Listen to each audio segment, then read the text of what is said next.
Naghatid po ako ng aking mga panindang sabon dito sa bahay ng nanay ko kanina. Akala ko nga po meron silang bisita kaya napahinto ako. Kaya nung sinilip ko guys mga bisita pala ng aking mga kapatid. Ayan, kung makikita ninyo may mga bisita siya para magpagupit. Yan sila. Mga batch niya po yata. Dahil nga po marunong magupit ang aking kapatid. Pero yan guys siya, bago lang rin siya natuto. Siguro mga 2 years pa lang. Ganun talaga pagka gusto nating matuto may paraan yan. Dahil nga po sa nakikita natin na willing po talaga siyang matuto Abay bumili ng isang set na gunting at razor guys. So ganun talagang may kusa siya dahil nga gustong matuto at magkaroon ng sideline.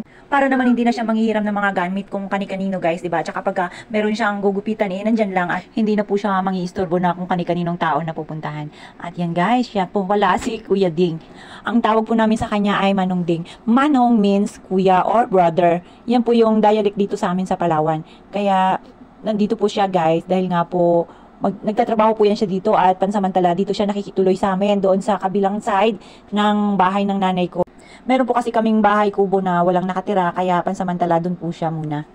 Nagpasama nga po pala ako kay Angel papunta rito sa bukid namin guys dahil po yung nanay ko hindi makasama at medyo masama ang kanyang pakiramdam. Kaya kami na lang po yung pumunta. Medyo malapit nga lang po. Wala pa po sigurong 10 minutes or 5 minutes lang po yung aming lalakarin. Dito na kami sa farmland dahil nag-text po yung aking kapatid na pinaayos nga daw po yung daan. So sinilip ko na nga rin guys dahil syempre excited din tayong makita dahil po yung daan po na yan malapit lang po mismo dito sa ating farmland, sa farmland po ng nanay ko. Kaya yan guys, nagdali-dali kaming tingnan at yan nga po, wow, napakaganda na talagang pasok na yung 4 wheels dito at hindi mo talagang masasabi na farmland siya guys dahil nga super lapit lang nito sa highway.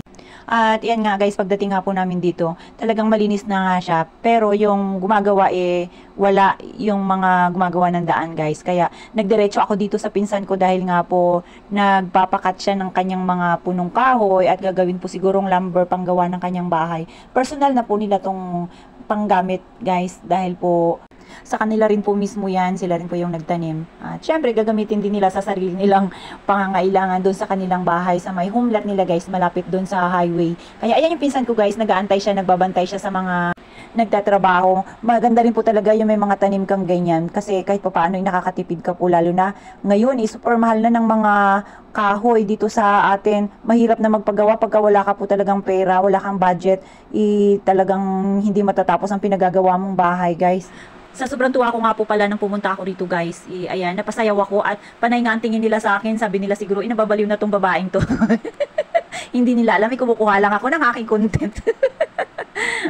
Alam nyo guys, talagang immune na tayo pagdating sa ganyan. Kahit na anong sabihin nila, hanggang dun lang yun. At syempre, ignore natin yun guys. Kasi nga, mas kailangan natin yung ating mga content. Dahil kailangan natin sa araw-araw, kailangan natin kumita. Kaya, nandito na rin tayo guys. Alam nyo, double purpose na rin yan. Syempre, titingnan natin yung daan. At kung ano na rin yung maitutulong natin dito. Kasi guys, kami-kami na rin po yung magbe-benefit dito sa daan na to. Kaya, kailangan lang po talaga magtulungan. Kaya, ayan guys, nandito nga po ako. Baka po nagtataka kayo merong bulinggit na pasunod-sunod sa atin. Siya po yung aking bodyguard. Siya po si Angel na kasama ko nga dito sa bukid na tumitingin ng daan. At yun guys, sobrang init nga po talaga. Kita nyo naman, pati yung mga dahon ng kawayan, ng mga puno, nag-dry na lahat. O, naubos na yung mga dahon guys. Medyo maingay nga po doon kanina sa kalsada, doon sa daanan na ginagawa dahil nga po may nag-chainsaw. At nakita ko po ito yung bahay kubo na ginagawa. Ito po nga po pala yung bahay kubo na ito ay sa pinsan ko. Yung nakaupo kanina dun guys. Kasi yung area nito ay kanya. So mana niya to guys sa parents niya, sa mga lolo't lola namin. At syempre wala po siyang pamilya. I mean wala siyang asawa at mga anak kaya sa kanya lang yan. Oh, 'di ba? Solong-solo, napakaswerte ng magiging jowa ng pinsan ko guys. Pero ito yung kubo na to guys. Yan, wala lang, pagka dito lang siya sa bukid siguro, pahingahin niya lang. At nakialam na nga po tayo dyan. Oh, super presko po dito dahil nga po marami pang puno at yung hangin, masarap pang lumanghap ng sariwang hangin dito guys. Kita nyo naman, oh. Oh, ang daming puno, pero unti-unti na nga pong nawawala, natatanggal dahil yung kapitbahay kasi nito guys, gagawing pabahay. So, mga ilang taon lang, ilang buwan lang, marami na ring maninirahan dito dahil isa pa nga nakikita na nila na malapit lang at yung daan ginagawa na. So, hindi na mahirap ang daanan. Kaya marami nang mag-a-avail ng pabahay dito guys. Dahil nga po, may mga available na lot na po yan dyan. Yung iba nga po, marami na rin nakakuha. Karamihan po ay mga government employee rin. Kaya, ayan guys, pinaumpisahan na ng mga developer yung daan. Medyo hindi pa nga po tapos doon sa unahan yung inuna nilang gawin guys. At syempre, yung kapatid ko po kasi medyo nahihirapan sa daan dito. Kaya, ayan, siya na yung nagpapatuloy guys dahil po hindi niya po kasi naipapasok yung kanyang sasakyan, yung kanyang 4 wheels dito. Kaya yan, kinausap niya na po. Nagsariling bayad na lang po siya para kahit pa paano makadaan ng maayos ang kanyang sasakyan guys, dire-diretso dyan sa bahay niya. Dito nga po pala yan siya nakatira sa farm lot guys kasi nga po marami po siyang mga hayop na inaalagaan dyan sa area na yan. Talagang maganda po talaga mag-alaga ng hayop dyan guys kasi nga po bukod sa malawak yung area hindi na siya mangungupahan at talagang solong-solo niya kasi nga po sa aming magkakapatid siya lang po yung nag-aalaga dito kaya kung ako lang siguro guys mas gugustuhin ko rin na mag-alaga kung yun ay naka-focus ako para hindi na rin ako magsusweldo or mag-uupa ng taga-alaga or taga-pakain ng aking mga alagang hayop guys kasi nga po talagang napakaganda po pagka ganun may income tayo na pumapasok araw-araw or hindi man araw-araw after 4 months, after 6 months basta meron tayong inaantay guys masaya na ako doon at syempre yung mga nakikita mo kung gusto mo kumain ng mga manok abay manguhuli ka lang dyan guys kung gusto mo kumain ng kaning baboy pwede ka rin magpakatay pwede ka rin magpalitsyon pagka birthday ka, pwede ka magregalo, o diba, ganun sana guys. Ganun sana tayo ko big time sa mga panahon na yun. Kailan pa kaya yun guys? At tayo'y nalulubog na sa ating mga utang kababayan guys. Wala na tayong ipon, Lord, please help us. Abay, ang art naman. Ang sarap palang magtambay dito guys. Habang nag-aantay nga po kami ng gumagawa at nanonood kami. Ayan, nag-upo po na ako dito sa taas ng punong kahoy guys. Pero syempre, double ingat din at iniingatan din natin yung pinakamamahal na paa guys. Nag-alaunggoy na nga po ako dito guys. Abay, bagay na bagay rin pala. Kasama ko nga po pala yung aking mga pinsan dito na nag-a-assist sa mga nagtatrabaho. Kailangan po kasi nandito kami guys para kung ano yung kailangan, kung ano yung mga dapat ipatanggal or kung saan yung daan, may turo namin ng maayos para sa bandang uli walang sisihan dahil nga po dyan kami lahat.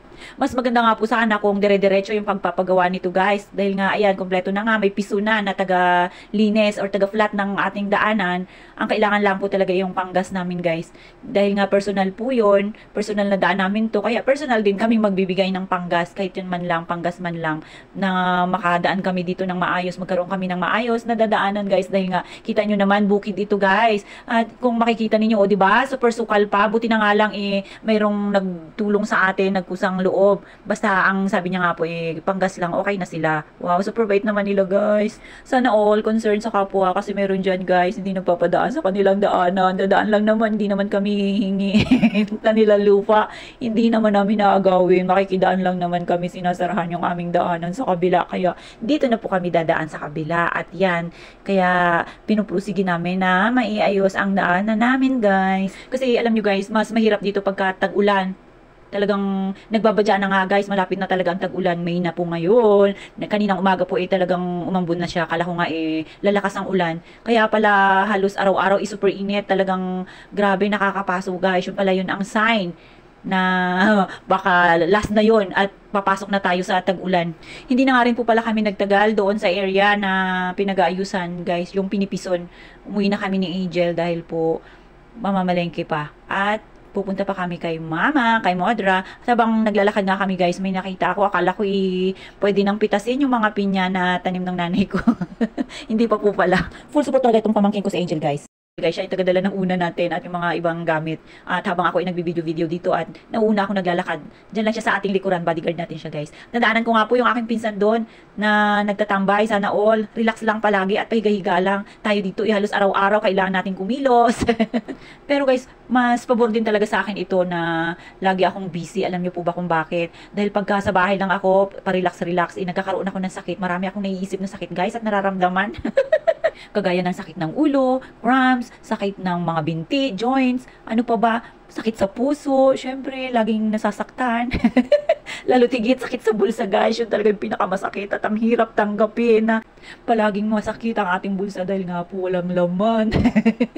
Yun guys, nakita nyo po may lasing na nakahilata na at meron pa ring lasing dito sa tabi ko guys, yung aking kapatid na nangungulit na naman. O habang ako'y nagpapakyut dito sa camera, gusto niya isali niya rin yung kanyang pagmumukha guys. Ay, naku po. Kaya kung inyong mapapansin, 'di ba, ang taray-taray ko sa kanya kasi nga guys, ang kulit, panay ang dikit-dikit sa akin. Dahil nga po lasing kaya ayaw paawat. Pero guys, pagka hindi yan lasing, naku po, halos ayaw lumapit sa akin. Abay, nagigilty ata.